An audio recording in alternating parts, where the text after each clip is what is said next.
I'm Christy Hemingway, host of Ed Curation, a part of the Education Podcast Network, just like the show you're listening to now. Shows on the network are individually owned, and opinions expressed may not reflect others. Find other interesting education podcasts at edupodcastnetwork.com.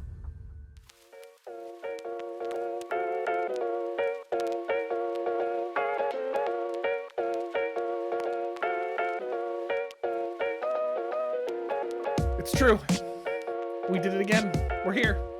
Our faces are on video again. You're like, could this be a one-off? Were they like, did they do it once and they were like, nah, we don't want to keep doing it? Imagine if we did all that effort for one episode and then like Hilarious. Like, which is funny because we're making jokes about this and then I'm realizing, yeah, no, nobody thought that. They're like, well, duh, you said you were doing video, you idiots. Welcome back to the High Tech Podcast. I am Josh, one of your hosts, and Will here. Intros are so much easier now because we're here. Although some of you are still listening to audio. So if you want to know what's going on, Will's wearing like a plaid shirt. It's a little black and white. Yeah, styling it up. I'm wearing my obnoxious dotted short sleeve shirt that kind of looks weird on camera, and I didn't plan it out ahead of time. Oops. And that's life. That's what's going on right now. So if you want to see more, go to our YouTube so page thinking or our website. like every week you should like hide something on your bookshelf for me to try and find. I like that. I wasn't gonna say anything, but I've been kind of working on. I've been kind of working with a coworker as a 3D printer to 3D print busts of our heads. For the podcast. So just a side, because if he was curious, I that might be something I'm working on. I haven't had enough motivation to make it happen yet, but that might be something I'm working on. I just love it. I love it. Every other streamer, content producer, whatever, like merch. Yeah, here's my t-shirt. Us. Would you like to buy our heads? Yeah. Well, I'm not selling them. They're just, I think we put them in the backgrounds. You're not, but when popular, you better be ready to sell them. Yeah. When I have my long hair, so this is just a fun fact. This is how High Tech Podcast works. So I have my long hair. I was in a band for a little while. I think I brought that up in the podcast before. Fun fact, if you wanted to watch the video, you would figure out what that band name is, although it's kind of reversed on the video camera because my drum head from that day is... It looks correct to me, actually. Oh, is it correct to you? That's weird. Yeah. It's not correct on mine. That's fun. Okay. Well, it's correct here. So anyway, Over there. I had long hair and I really wanted us, we did merch, and I really wanted us to do a shirt that just had my long hair as like a cutout. I thought that would be hilarious. Nobody ever got behind it. I'm a little disappointed personally. Bummer, man. Rough. Anyway. Yeah. So this week, episode 85. I almost said the wrong one. 85. Episode 2 of season 3, though. We're excited. We got a guest already coming back on. Some of you remember Casey, Will's sister-in-law, is jumping in with us again. She has some cool stuff to share. We're excited about this one. Casey is now actually teaching. So she's went from masters to teaching to, we'll see after the episode, we'll see what happens in the future. Yeah, who knows? But we want to talk with her because Casey's in an interesting context where so Casey's teaching K-12, which we're mainly a higher ed focus, but I think there's some crossover here is that Casey kind of got thrown into the deep end and doesn't have a background in teaching. Like she doesn't have like education degrees. And for those of you teaching in higher ed or working with higher ed people, that's a really common thing in higher ed. So it's really interesting. I'm excited to dig in with her because I think we're going to pull some stuff out that is common for people getting onboarded, and maybe some stuff we can kind of learn from is specifically those of you listening and you onboard people. I think this is a helpful episode for you to kind of think through how do we onboard people well. What do you need to put in your platforms and what's missing and what's you know, we're pushing this out so there's like the things Casey wished she knew before starting, but it's like, hey, what does any teacher need to get going? Really, I think there's a lot of good takeaway from here. So that's enough from us. We've already talked about shirts, hair, things, and intros. Let's hear from Casey. Wonderful. Another time spent with the three of us. We have Casey back to join us, my sister-in-law. Whoop, whoop. And she's on screen this time. Everybody gets to say hi to Casey. My face. It's a wonderful experience. Usually last time Casey was actually seated. She sat. Seated. beside me. Who English involved in their major? Not me. This Not guy. me. Casey was with me last time. We actually tried to do this maybe over Christmas or together, but it didn't work out. Yeah. So we're all in our own spaces this time. But we're very excited to have Casey back because since the last time we had Casey on the podcast, she has gone from being a master's student to being a 10th grade, 9th grade? High school, 9th through 12th. High school teacher. Yeah. Okay.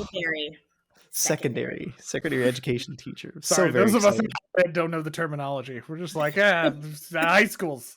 You deal with kids, right? Yeah. Yes, minors. A lot of minors. Oh, so we're pretty excited. We're going to dig into this week. What did you want to know, or what things we need to know as first-time teacher? Casey's got such a wonderful experience having gone through all the formal education herself, but never having taught, and specifically never having been taught to teach.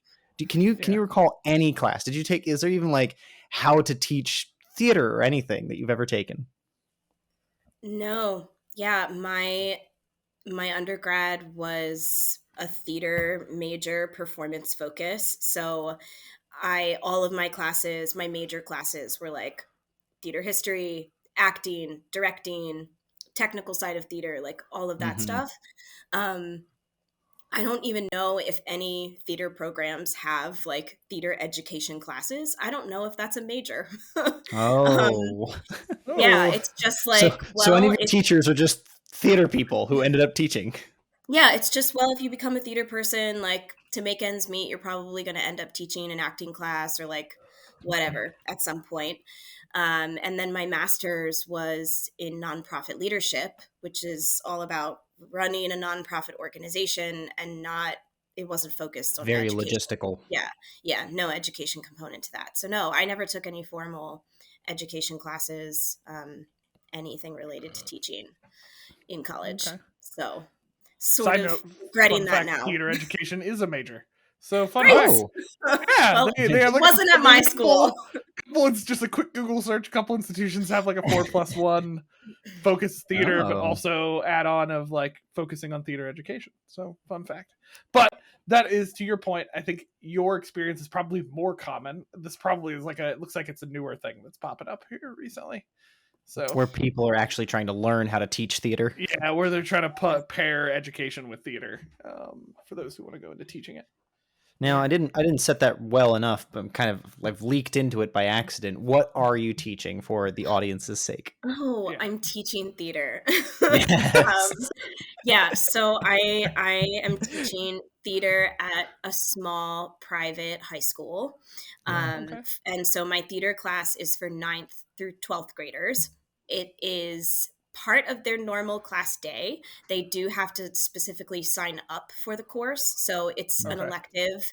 I fall under the specials category. So I'm I'm a special teacher. Yep. It says so much. Yeah. So they do have to sign up for it. And then I am also teaching speech or public speaking for 9th grade. That is a required class for 9th graders. Okay. Wow. Yeah. So because you've taught theater, you can teach speech, right? I mean, do you feel like that's a stretch, or is that working out all right? No, it is. It does make sense. I never took any formal public speaking classes in college. Not that I remember, because I think every higher ed institution that I attended, my theater classes fulfilled that requirement. Like there was some sort of speech component that was required for your like gen eds, but my acting classes took care of that. Like that fell under the speech category. So it is highly related. Like I am using a lot of the same skills in both classes. And it is very transferable. But the public speaking class, there's a lot more involved in like, how do you write a speech and the different types of speeches that are out there, you know, an informative speech versus a persuasive speech. Yep. And all of that kind of stuff. So that's not, you don't really get into that in theater classes. Right. But I've had a decent amount of experience writing stuff. So I felt pretty prepared to tackle that part of public speaking. Yeah, that's cool. I mean, 80% of speaking is acting anyway, so you can just pretend what you're... Exactly. Yeah. Making it till you make it is... Yeah. I have said that to my students. It is a motto. I'm like, seriously, that this is... In the martial arts, we say if you do it wrong, do it strong, right? Mm-hmm. It can be a wrong move, but just make it look good.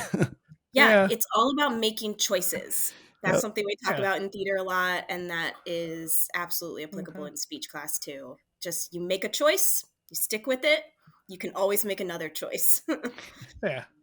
Except for landmines. Now, but curious. Anyway. So obviously, right, like you know us, Casey, our focus is tech. So I'm curious, like we've talked a lot back and forth about your tech experiences. Some of why I think Will and I want to talk about this a little bit too is just because like there's so many teachers out there. I know you're talking about kind of your own uncomfortableness with even being called a teacher. There's so many teachers out there who get, especially in higher ed, who get thrown into teaching who have no background in teaching, right? Like me, I spoke to people. But I'm curious from the technology side, what did onboarding look like for you? Like when you started, did anybody like onboard you to tech, or were they just like, here's Google Classroom, you go to this URL?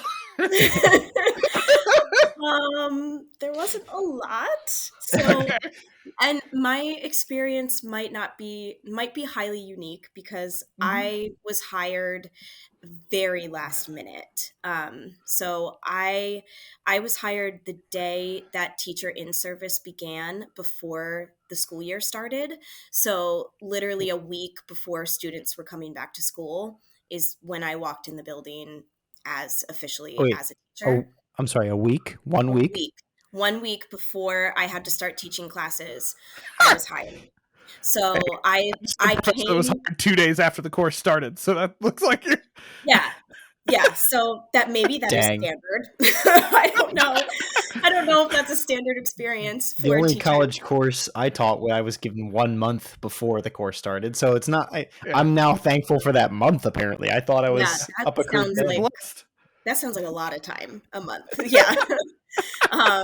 Yeah. So I went in it was actually for my final interview. I was like meeting with the head of school and like a board member in the morning, and I had a conversation with them. And in the meeting, they were like, well, we love you. We want to hire you. You're going to be great. Do you want to go upstairs and join the teacher in service training meeting thing that's happening right now and meet everybody? And I was like, I guess.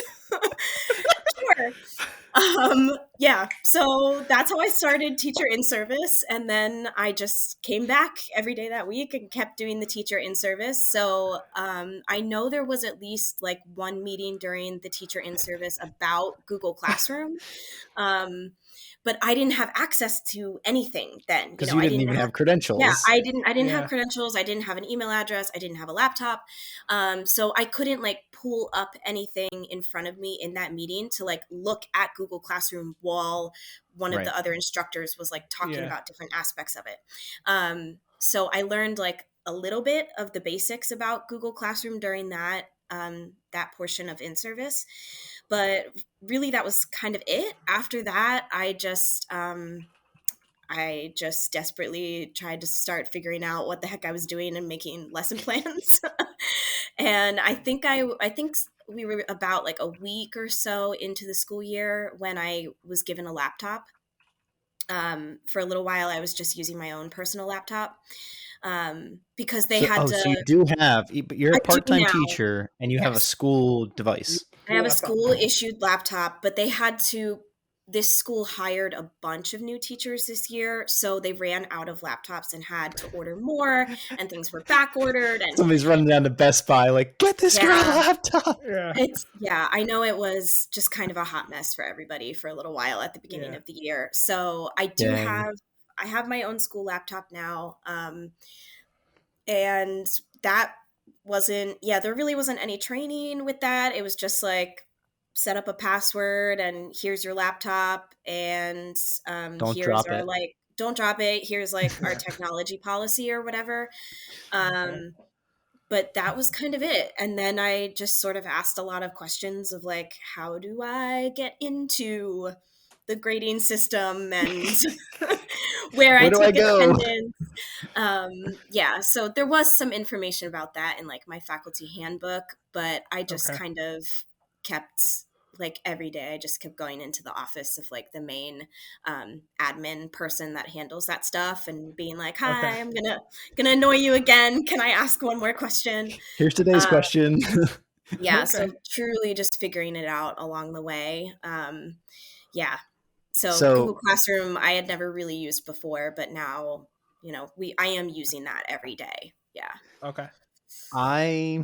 I've heard this story. I am queuing up something that I'm very excited about. I'm super excited. I was gonna ask how, but I think the best first question is actually when. If you got your laptop a week into this semester, the week into the school year, and then you were teaching, it's now it's January at the time of recording, folks. So you've been teaching since September, August? Yeah. When did you first interact with grading categories? That is my big question, because grading categories are what make your grade book work. Yeah, so that was never explained to me. So I read my faculty handbook, and there's like a standard grading policy for the school. So I did read. So I read that, like, a 95 and above is an A, and whatever, like, so on and so forth, the letter grades. And then, all the rules about when points get deducted for stuff, if like homework is turned in late, is what kind of grace period is there for that, or that's like some standard stuff like across the school. Yeah, there is some standardized stuff across the school. And that stuff applies, like, there's different policies for the whole school is K-12, so there's different policies for elementary versus high school and all that. So there was some standardized rules in the faculty handbook, and I was like, great. And it took a little while for me to get access to the formal grading platform and Google Classroom. So Google Classroom at this school is not the official grade book for the school. Pretty typical. Yeah, I can grade stuff in Google Classroom, and then there's a separate system that they use that does sync with Google Classroom. And that other system, it's called FACS. FACS is like how all the communication happens with families. There's teacher portal logins, there's family portal logins, report cards, all that stuff. So FACS is the official grade book. So I never got like an official formal training on how to use FACS. There was just there was a couple of little sheets in my faculty binder of how to do certain little things. But I assumed that when I got access to FACS, my classes had to be set up for me. I can't set up my own classes in FACS. So I assumed that once everything was set up for me and my schedule was in there, that once I logged in, like, everything would be in there. And that it would be correct. That it would be correct, that like the grading policy would be applied to my classes, so that a 95 wasn't showing up as like a B-, or who knows. Yeah. You just want it to be accurate to what the students are expecting, for instance. Exactly. Yeah. So I set up my grading stuff in Google Classroom based on the policies in my faculty handbook. And then I assumed like everything would just sync properly as well. You and 99% of other teachers. Yeah. So that didn't really happen. It took me like, I want to say maybe like 2 months to figure out It was within the first quarter. That's good. Yeah, my school operates on a quarter basis. So nobody's quarterly report card was wrong. Is really what we're getting to here. Yeah. So it was like before the end of the first quarter, maybe halfway, 3/4 of the way through the first quarter, I input some grades into Facts. I had like imported over some Google Classroom assignments. So that went into Facts, and then there was other stuff that I was only putting into Facts and didn't have in Google Classroom. And there was something that I put in over a weekend because grades are due weekly by 8 a.m. I have to have like everything updated on a weekly basis. I entered some new like participation and attendance assignment, something like that. And it like drastically shifted a bunch of students' grades. Now, are we talking like some C's were suddenly A's, or like your A's were suddenly C's? Like A's suddenly dropped, or like a B plus like suddenly dropped. And I was like, why is this like? Why is that happening? What is going on? But I was inputting the grades on like a Sunday night. So there's no one that I could like reach out to in that moment. So I was like, well, this is weird. I don't know why it's happening, but I will go talk to someone tomorrow when I get into school. I'll try and get some help on this. So of course, before I could get help to figure it out, several students saw that. Emailing away. And there were people that were upset, and you know, a lot of my kids are doing athletics at the school, and they have you know, athletic they check grades to be eligible to do athletics. So there were a few people that like made their overall GPA or whatever drop, and so suddenly they were like on academic probation for their athletics, and I was like, no, you're not. I'm so sorry. I'm gonna fix it. Like, just, I know what Facts is saying right now, but I need someone to tell me how to fix it, and I don't know why this is happening. So turns out that there was like no grade structure built into my classes in Facts. Yes. The grade book like was not officially set up. And so once I finally was able to find the right place in there to change that, it was like, I think one of my classes had like the right grading categories set up and the other one had nothing. So it wasn't even registering that like an A equals, or like this numeric value equals an A. It was just a flat number. To bring it out. Yeah. It was very weird. So I got some help and got it fixed and realized that like none of the settings that I thought were there. Like there was no structure in my classes within the. It sounds like the first thing you wish you knew was that your grade books weren't set up. Or that you had to set them up. Just to know that would have been great. Initial no. Yeah, that would have been great. If it makes you feel better, Casey, just to make you feel better live on the podcast, okay? I once had a professor that was teaching at the institution that I hypothetically am at, and was there longer than I have been, and didn't set up weights or realize the weights were there until after finals week. A TA discovered them. And surprise. And a student in athletics went from an A, because the thing that they had forgot to weight was the final exam that was supposed to be worth 60% of the grade, went from an A to a D- in a week. So nope. Yeah. That student probably has well within their rights to request absolutely. I mean, they gave some accommodations and figured out some stuff, and so you're not alone. It doesn't surprise me that that's one of the things coming in you didn't know clearly and was not caught. Like that's a pretty common. I think Will and I can attest that this is a common thing. That it can be a headache when onboarding. When I was in the rough, I'm not going to say the year. When I was at a former employer, I did an audit of several hundred courses. It was nearly 300 courses that ranged over the course of 5 years worth of time. And I would put it in a 60-40 round numbers of did have a grade book and didn't have a grade book. Oh yeah. Oh, gosh. It's fairly That's a lot of issues. And so I wanted to bring this one up. We had talked about this over Christmas or whatever, but like this is typical, and it's really like, Casey, that moment probably sucked. You were like, oh my God, no, you're not trying to cause problems for these kids. Yeah, and I'm a new teacher there, and I want to establish good relationships. Like, I was specifically in my case, I was filling the shoes of a previous teacher that was like much beloved by these students. Yeah. So I was already feeling that pressure of like, I know that like I'm not the teacher that these kids want.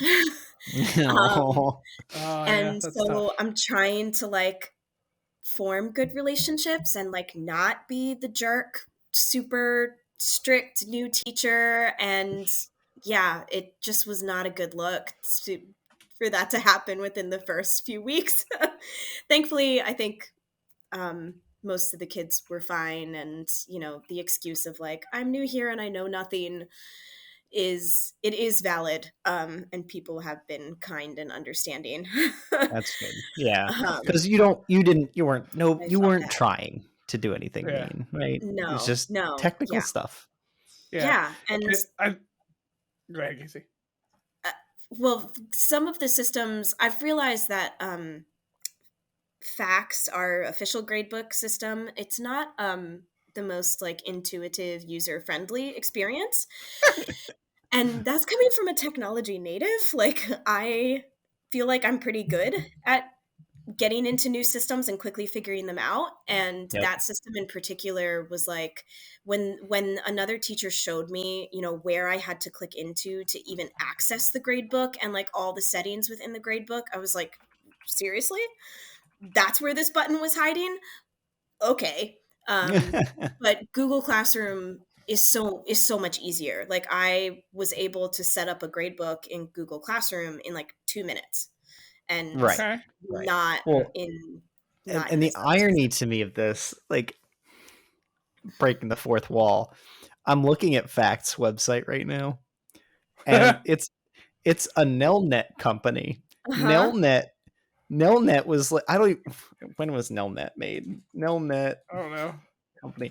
You're not surprising me, and this is like, it's literally goes back.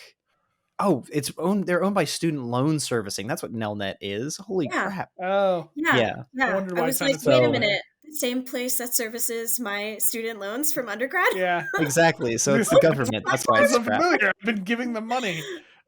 Which means they should have a better user experience. We're giving them money. This is somebody to invest into it. Yeah, I think like what's interesting about your story, Casey, is like, if one say to you and also to anybody else listening to this who does teaching, like, this is so much more common than new teachers realize. Like, I think when this first happens to you, the experience is like, oh no, I'm like really screwing something up. But like the amount of professors that we've had with this, I mean, like the reason this problem is so rampant is the reason like my team at my institution has to check 300 courses every semester starts every semester. We just finished the last week checking every single traditional undergraduate course at our institution to confirm this stuff, because it can be difficult. It's a lot to account for while you're also trying to deal with students and the other part of teaching, which is actually teaching students, not just dealing with the technology that's involved. So this was curious. Now I'm curious, like, just transition a little bit from the take that grading category kind of question, and let's transition a little bit. I'm curious, for your experience as a new teacher, grading in general, what has kind of been your experience with it? How do you feel about it? What's your thoughts about like having to, so like, the reason I think this is an interesting question is because for me, when I first started teaching and doing TA work, I didn't think grading was going to be as weird of an experience as it actually was for me. And then like, grading has always been kind of that weird thing for me. So I'm curious what your thoughts are and kind of your experience. Yeah, I completely agree, Josh. I can see your face. I was like, oh, I can't wait. Yeah, I didn't expect it to be so weird or difficult. But it is, I mean, I knew like in college, I was very aware that like all of the grading was super arbitrary. Like I had very few professors that I felt like they had a very clear rubric and structure to grading, or like categories. And even if the syllabus said one thing, they would like behave in a completely different way. So I've been aware that like grading is a challenge, and it's not as like objective as you want it to be. I think I assumed that it would be a bit more objective. And then when I actually started trying to figure out, okay, how am I going to approach grading? Because there's no like, yes, the school has this overall policy of a 95 equals an A. But how do you get to a 95? Like, it's up to me whether I give a 95 or higher to a student. Yeah. So like, what qualifies as a 95 for this assignment? Have you given any 100s? I have, Oh, yeah. That's the real okay, question. good. All right, there you go. I You're have. not that teacher then. No. Teacher that's Yeah, and like, I told- 100 is impossible. Oh, I hated that. I had a bunch of those professors in college, and I hated that. So I did tell the students like early on, I was like, I am not one of these teachers. Like, I'm going to do my best to communicate my expectations for each assignment up front, so that you're not surprised by your grades. So I have tried to give clear for each assignment. I have tried to give clear things of like, this is what I'm looking for. And these are things you absolutely must do. But for stuff like speech and theater, there's a lot of things that are subjective, like that aren't like always quantifiably measurable. What makes, this is the great debate of all time, what makes an Oscar winning performance? Like, why is Leonardo DiCaprio better than Daniel Day-Lewis? Like, that is so subjective, and you will get 10 million different answers to that. So when I'm grading those types of assignments, performance-based stuff in theater, and then, in-class presentations for speech, there are certain things that I can be like, well, you were definitely not projecting enough. You weren't enunciating properly. Those like technical aspects of speech and communicating to an audience well. But then there's just that like it factor of panache. Yeah, like, were you compelling? Were you successful at creating this character, or were you successful at getting the audience on your side as a speaker giving this in this public speech setting? Yeah, because you could technically meet all of the other areas of like writing your public speech, but if your delivery is weird, it's not going to be successful.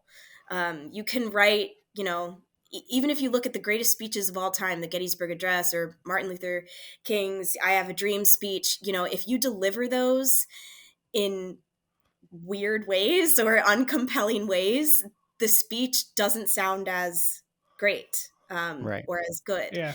Yeah. So there's a lot of those types of things that I'm like, well, it's really hard to have like a clear rubric for that type of element to an assignment, but it's a really important element to it. So yeah, I have found grading some of those types of things very difficult. So I've tried to have grades be more heavily dependent on stuff that can be really clear and very rubric-y. Did your paper meet the structure requirements that I asked for? I asked for 12-point font and double spacing, and you gave me Comic Sans 10-point with did that actually happen? Send it back. Sans? It's been surprising how many times students have asked me if they could use weird fonts. Like, there's so many, like, I don't know. Interesting. So you just mentioned Comic Sans, and Sam, my wife, somewhere just like exploded. Like the design. Was like, she's with Marissa at yoga right now, and she just fell off of her mat. She's just, she could feel it in the force. Just somebody said Comic Sans. I just blame it on teenagers trying to be weird and different. Like, they're just always trying to like push. Maybe the box some of them the pick up more of the paper size or font sizing. Well, like, that's I get. Actually, reality, that's a thing. Right. Now, I'm curious. Go I'm ahead. curious, Josh. real quick, before we jump into like any of the other questions. Like, looking back, what do you wish? Now I know you're still through this like first. We're catching you not even done with the first year, so life will future Casey will probably have other thoughts. But like, what do you wish kind of coming in that you could have either not necessarily gotten onboarded, but like had some kind of like advice or training, like dealing with grading, for instance? Like, I feel like this is something we don't talk about bringing, like in higher ed, we don't do this, bringing on faculty. Like, we just assume they'll figure out how to grade. Like they must know what's good and bad in their area. But it's more than that, I feel like. Yeah, I think there might have been like one conversation about grading during the teacher in service before the school year got started. And maybe I was probably just like so overwhelmed and oversaturated with information at that point that like I didn't fully listen or understand what was being said. But I swear the gist of it was just like, make sure everything equals 100. Like, just set like set categories and structure. Make sure everything equals up to 100 points. It hurts us. Yeah. So I was like, okay, yep, even numbers. I'll just work with like in tens. You're talking about math to the theater student, the theater teacher, and you're like, I own a magnet that says I'm too pretty to do math, and that has been my life motto since I got that magnet as like a 15-year-old. I love that. Yeah. I love that. That's so funny. There is a lot of math involved in grading, and I really constantly feel like I'm screwing it up. Yeah. So I wish that like, even if it was like one of our lead teachers, like every teacher has a lead teacher that they report to. Well, that's good. And then if your lead teacher can't help, or if it's like an issue that's like above their head, then you might have to go up to the principal, and then the head of school is like the top of the line over top of the principal. So I've tried to just like keep going to my lead teacher for everything. But I think it would have been nice, if I had time at the beginning of the year, to like have a meeting with the lead teacher and have them explain how they handle grading, or do like, okay, let's make sure you are set up in Facts properly and that Google Classroom. What a neat idea. Let's make sure you have access to everything you need, and double check all of your settings, and let's review like some of your ideas, even if you don't have like all of your curriculum figured out yet. But like, what's one assignment that like we could build together and walk through it together and think through the grading policy for it, or your grading policy for each class overall. Because I had like grand ambitions at the beginning of the year of like doing quizzes and stuff for my public speaking class. So I had initially like put that into like the syllabus for the class, and have since dropped it. Like, have not done any quizzes, realizing that like it's really not needed for this class, and I have such like little time with the kids. I need them to focus on my priorities of like the information that I want them to walk away with at the end of the school year has like nothing to do with memorizing terms for a quiz. Right. So, so if I had known that in August or the beginning of September, then I could have, restructured some other assignments and like given that a higher grading value, instead of having this category of quizzes that's like never going to be used. The one thing that I'd say that's useless to you at the moment, but I had someone tell me when I was doing my first college course, I really appreciated. I came to a point like you with the quizzes where it's like, this isn't going to fit, or it's assignment, this grand idea I had wasn't really working. And I had a co-teacher on the course, and he was a senior teacher. 30 years or so. I said, hey, what would you do in this situation? Like, I don't think this is going to fit anymore. Do I just drop it? Do I not tell them? What do I do? He's like, in my context, he's like, you're dealing with young adults. Talk to them. ask them if they feel like this is something that they want you to come up with because they feel it'll be a valuable experience for them, or if they're okay with removing it. I'm like, you're telling me if you want me to ask college students if they want another assignment. Of course, the vote was no. They did not want the assignment, and we dropped it from the syllabus. But, there's something to be said for like giving the autonomy back to the students in that moment. And just inviting them into the conversation. You just moved on. It's just something that really stuck with me. Not that it has to even be about the assignment, but like those moments where you can just like, hey, folks, like, how did you feel about this assignment? Like getting them involved in the conversation. Not going to help you now since that part's already done. But well, I had been thinking that maybe I could make a quiz for at least the end of the year, maybe at the end of our remaining quarters, as a way for them to earn extra credit. Like, okay, here's an optional assignment. Don't say those things. If you want extra credit, you can hashtag do this. Not a sponsor. Yeah. Yeah. So I don't know, but I also just haven't had time to make a quiz, and I likely won't have time in the near future to make one. That's amazing. Yeah. I love this. There's things we might pull together for like the page notes or whatever about like the things you wish you know, but hey, you're going through it in real time, and I hope that it's been at least mildly encouraging. It's amazing to teach. It kind of sucks teaching. I think that's the way I like to put it sometimes. Yeah, the moments in the classroom with the kids are good. Like, for the most part, I have really good students, and they haven't, I haven't had any like major behavior issues or like major challenges. So very grateful for that. And we've had like some good in-class interaction time. So those moments together are good. All of the other stuff, grading, all of the timelines, syllabus, prep, like everything else involved in teaching has not been awesome.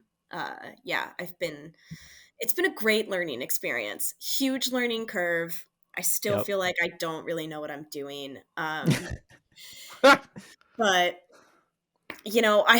my students have told me that they have other teachers that have been there for like 20 years that also take like a crazy amount of time to return assignments to them. So I was like, okay, great. So I should stop beating myself up about not having the time to like grade 45 papers within 2 days of all of them.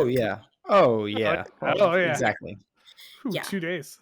So I want to get them stuff back fast because I knew that like as a student, I wanted to get grades back from professors or teachers as quickly as possible.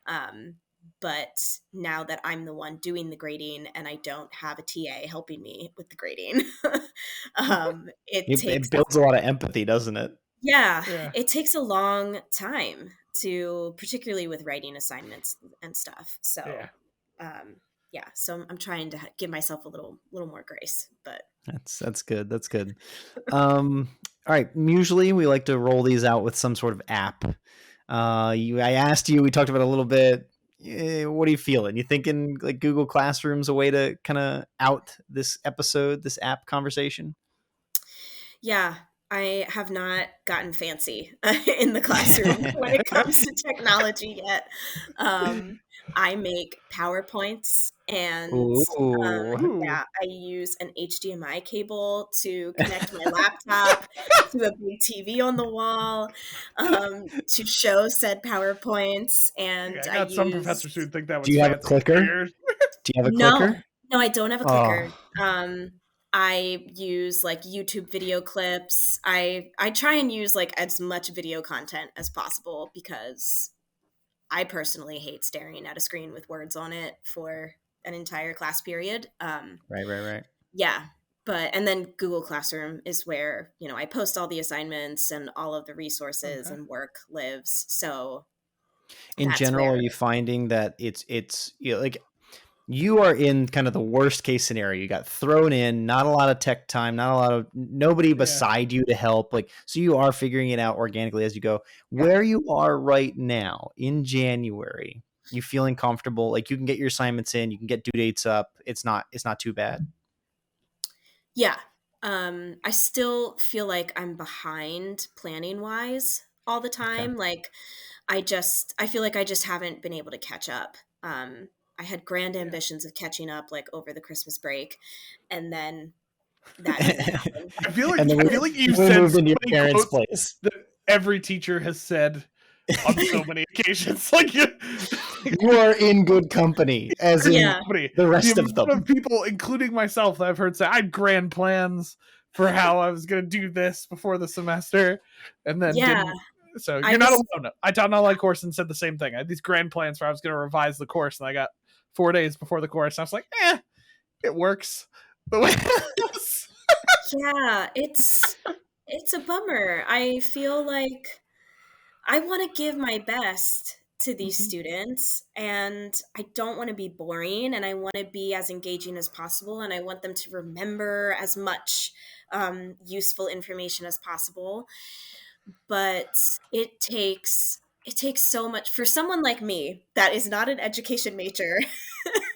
For someone like me who's not a teacher who is suddenly teaching, it takes so much time and research and effort to like come up with finding the best tools or finding the best ways to approach a subject so that it is engaging. And it just takes so much time to like come up with one lesson plan. I mean, I had never like written a formal lesson plan before starting this job. So I feel like I don't even know how to do that properly yet. I remember that being like the summative, like that was like the final exam for my first teaching class, to write my own lesson plan. That was the final. Like we did the whole semester was to build up to writing a lesson plan. It feels like a final. I have like formal observations coming up soon with our principal, and that's like one of the things that I have to hand her is like all of these brilliant, beautiful, formal lesson plans. And I'm just like, okay, I need to write those. Yeah, great. Yep, sure. They will be beautiful and perfect. Absolutely. No. A thought is at least you can go to kind of like grab whatever you put on Google Classroom and pull it back, like reverse outline. Like, all right, so I assigned them all these things. Let's copy and paste that upwards into a learning plan and call it a day. Yeah, I have like I have purpose behind everything that I'm doing with the students. I think my problem is that I don't know how to write that purpose in the format or the jargon that the education people want me to have it in. Absolutely. So, hey, it takes training to do that stuff. I mean, seriously. Yes. Yeah. So some training on writing lesson plans would have been great at the start of this too. And learning outcomes, I bet, and essential questions, no doubt. I mean, yeah. Oh man. Well, you just can't beat that though. Like if you got hired a week before the year, they can't do anything about it. But on the other side, it's like you're probably the biggest investment they've made because they pulled the trigger at the last moment. They want you to succeed for at least this year, right? Yeah. And yet there's not enough support. Yeah, it feels like everyone is just, I mean, it's a small school, so everyone's wearing a lot of hats, and yes, there is currently more teaching staff there than there has like ever been in previous years, but there's also more students than there has ever been. So it seems like everyone is just kind of just keep getting through figuring it out. Just figuring it out every day. It's just make it work. And it doesn't seem like there's a lot of breathing room or time for having those types of meetings or training sessions with new teachers. Every new teacher is assigned like a mentor. So I have supposed to have been having weekly meetings with my mentor. And we were doing a pretty good job at first, but the meetings are only like 15 minutes long, and it's once a week. So that's not super helpful. And then with the amount of sickness, like, yeah, it's just been like very hit or miss for the past 2 months of like actually being able to have time with my mentor. But we're both just like too busy with trying to get each day-to-day task done. There's really no time for like formal training of like, great, you're a new teacher who knows nothing about creating lesson plans, so let's spend like an entire afternoon working on your lesson plans together. Or right, neither of you have that time. Neither of us nobody has that time. No one has that time. Yeah So well, Casey, I appreciate you coming on and talking through things. It's I think if I could throw the repeated theme, you're not alone, and anybody else listening to this is a more common story that I think, especially those of us coming in new to teaching, like I think we expect that, like, oh, well, everybody else has their crap together. I gotta pull it together. And I think, Will, you and I have gotten the opportunity of working with a lot of different faculty members in a lot of different scenarios, and we can say a lot of people don't have their crap together. So appreciate what you're doing and learning through it, and I'm hoping future Casey, even in the next year, is like, oh, I feel a little bit better on lesson plans. I got some stuff figured out. It'll come together. You'll figure it out. You'll figure out the terminology. I still don't know the terminology all the time, and I'm supposed to be working in education. So anyway, appreciate you jumping on. It's always a joy to have you on here. But I think we're going to jump out into a little wrap up here with Will and I, and then I'm sure we'll have you back to have even more conversations. I'm curious. Will and I are just gonna keep milking your journey for podcast episodes. So I'm like the ultra guinea pig. It's perfect in the education space. Yeah. Thanks Thank you for coming guys on, so Case. much for having me. I appreciate it. It's always fun talking to you. Love the pod. Keep up the good work. Yes, my family agrees. Woo! All right, folks, hold on a second. We'll do the wrap up.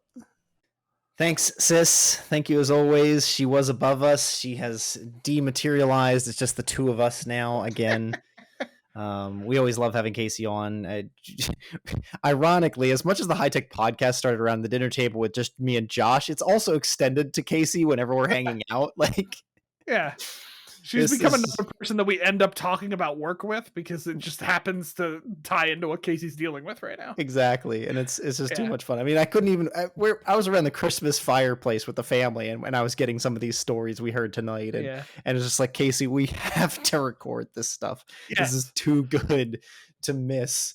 All of the, like, I hate it. There's some pains in the process, but like, she has told me, and I hope you heard to in this episode, that there's some good things she's getting out of this too. It's not all doom and gloom, but it's just too much. We need to be able to improve this in education so that people have a better teaching experience, so our students have a better learning experience. You know what I mean? I feel like there's a lot we can accomplish from what Casey's telling us that would make it better for everybody. And it's not like the school's doing it. It's not like they're like this unique, poorly bad school doing this. They're actually doing some good stuff. Like, she has a partner teacher, like a mentor teacher. There's tons of institutions that don't do that. There's they try to onboard teacher and stuff. Yeah, she's access to a lead teacher. She has a tech person she can go to when she's got problems.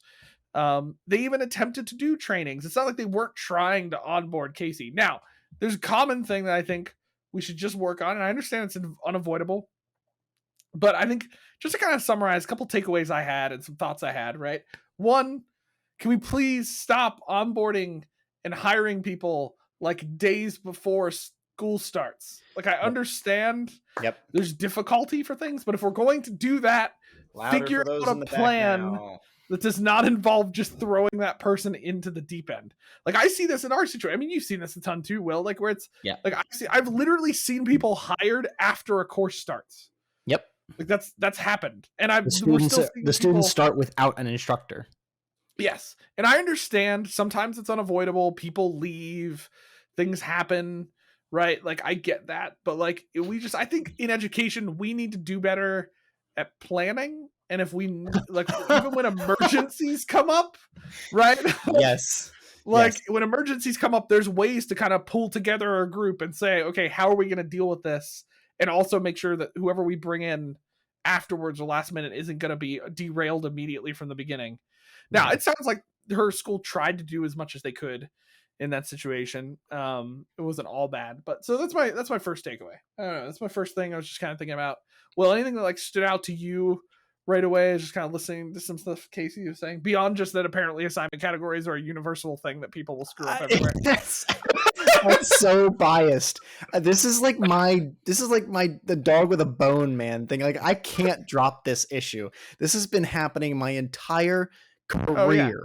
I have day one, I think, when I was hired in the Office of Online Education, I think I helped someone with a grade book. Like my first day, right? Like it's not taught in education courses either. Like even if she had gone through it, like she would have had experience with them sooner today. She would have gone through deal with the concept sooner. But she wouldn't have been. There's no grading 101. That's not a course. There's no textbooks on it. And every system is different about how the grading works and how you set it up and all. Like I just so, but you said, besides that. Oh no, I mean, let's rip the Band-Aid off and dig into it, because for a second, I just want people to hear this. I want institutions to hear this. I want people, even in my, like, I needed to hear this 4 years ago when I first started in my position, onboarding people and learning two LMSs because we were transitioning. # never do that again. Like the assignment categories and like grouping, it's a core piece to grading, especially if you're not going to do it. Like if you're going to like go points, like that's a system too where you don't do weighting and you just do points. But like we need to do a better job of making sure faculty know this is a thing that matters, and it's not something they just set up in LMSs if they feel like they want to.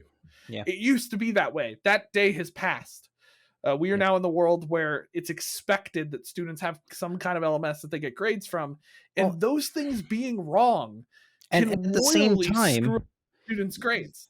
And at the same time, like because of that risk or the issue with that, so many faculty, and as Casey was expressing as a K-12 teacher, I know this to be true when I worked where you work and in other places I've been, they have two systems, right? They do work in Google Classroom, but they submit the grade and wherever. And like I know faculty who didn't care about the LMS because they just put a letter grade they wanted to into the system of record at the end of it. And I'm like, the ethics of that grind my gears. That is so unethical. But on the other side, and I say that because they were just choosing the letter. They weren't like doing some general. They weren't even doing like basic math. They didn't do anything. They just I don't care what happens in the LMS. And then you're an A student.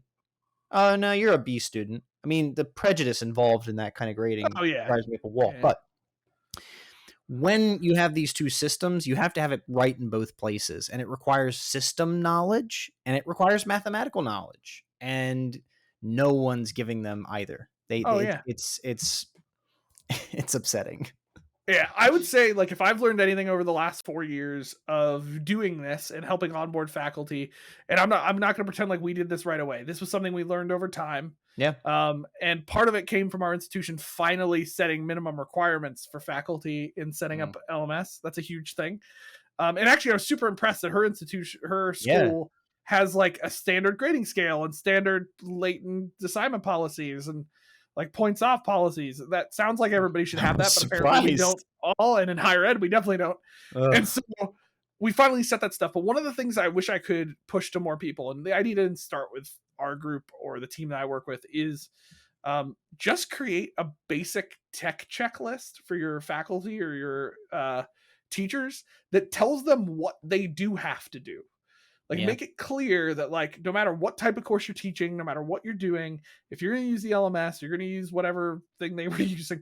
I'm assuming it was like a student information system that was kind of like a Fax, it's an SIS. For K-12. Yeah.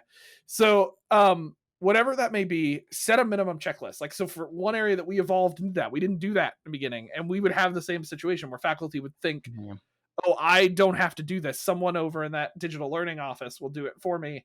And then they get angry at us when they logged in and there was nothing there. We're like, we don't got time for that. It's not my course.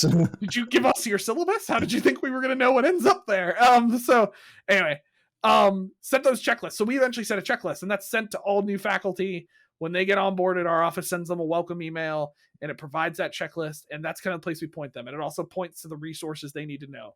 Like we have a guide that has a video on how to set up assignment groups.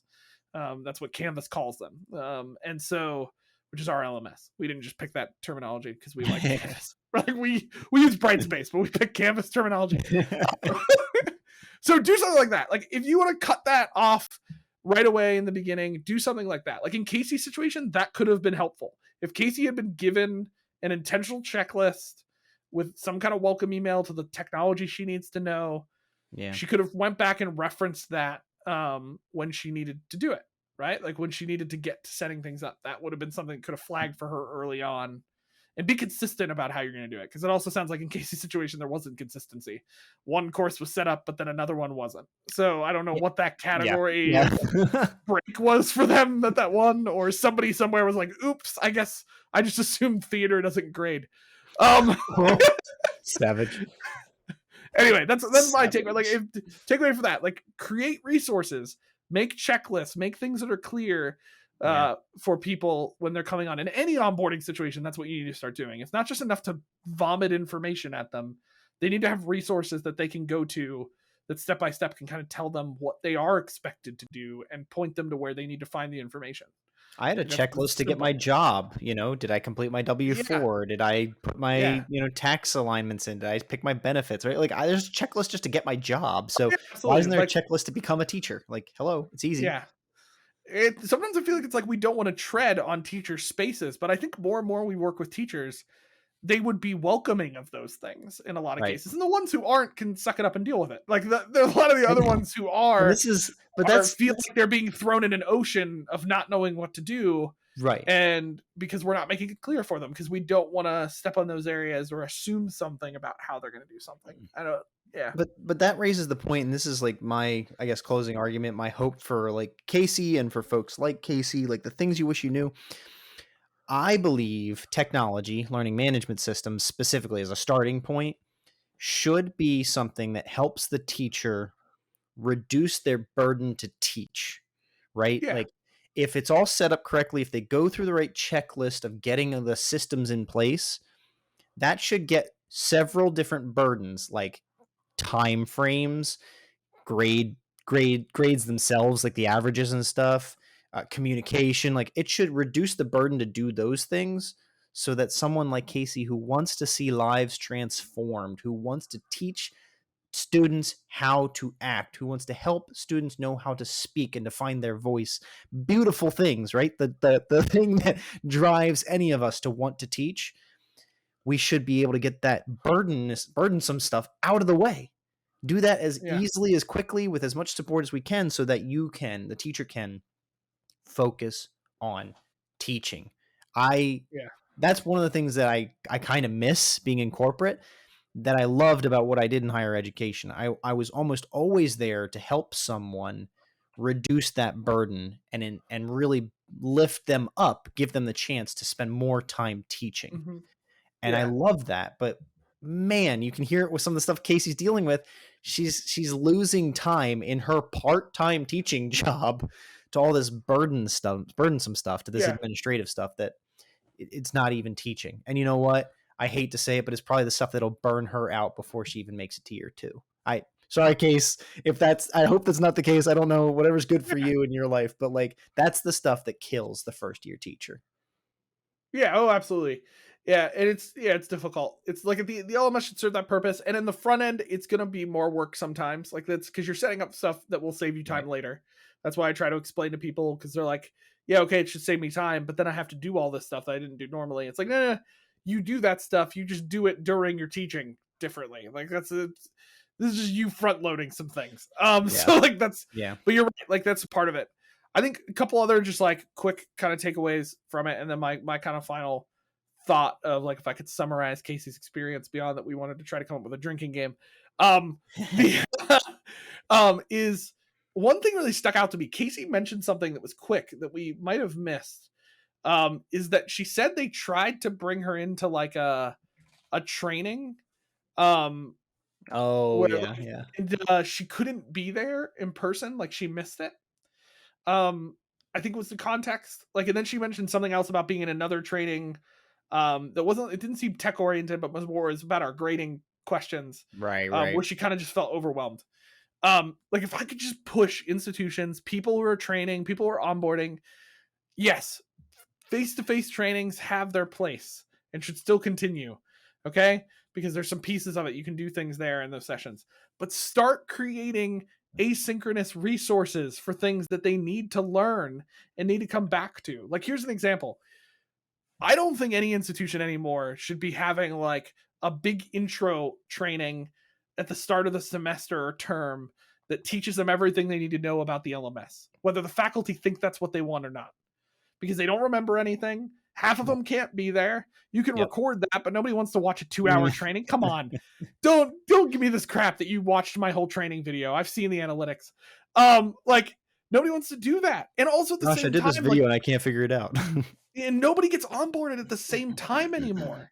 Like, it's not how it works. Like, we see more and more faculty randomly getting hired at different points. And there's some points where you have like intro HR things that they come to and stuff like that.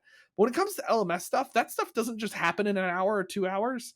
Like, that's going to take time. So like, just start producing asynchronous resources for that stuff. The basics that they need to know, the main stuff that they need to know, produce that, give them access to it, and then provide them an option later to sign up to meet with somebody, like in Casey's situation, like the admin that she goes to, set something up like that, because that's going to benefit them more long term anyway. Like that's going to, and they can come back to that stuff and they can look at stuff when they need it. Like and they're not going to feel overwhelmed when you do that. I mean, they're still going to feel certainly overwhelmed because they're coming into a new job and a new situation. So that was a thought that I had as I was listening to Casey's experience that we've learned the hard way on our end, and we've tried to transition and kind of pivot over the last couple of years towards. Yeah.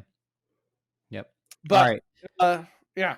That's it. I think we've stacked this one. I mean, we care so much on this subject, so I think we'll wrap episode 85 here and plan to have Casey back for maybe a post-mortem. Like once she's done this year, how did she round it out?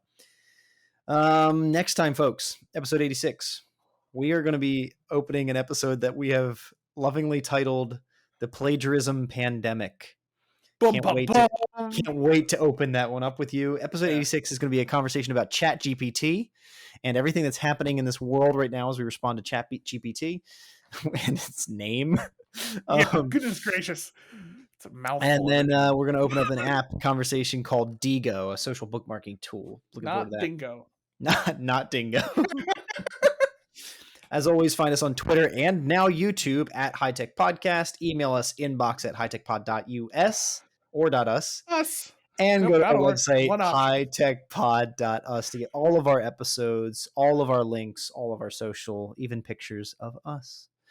Until next time, thank you again for joining us for another week as we continue to learn what it looks like to harness technology in good ways and in bad ways, in sickness and in health.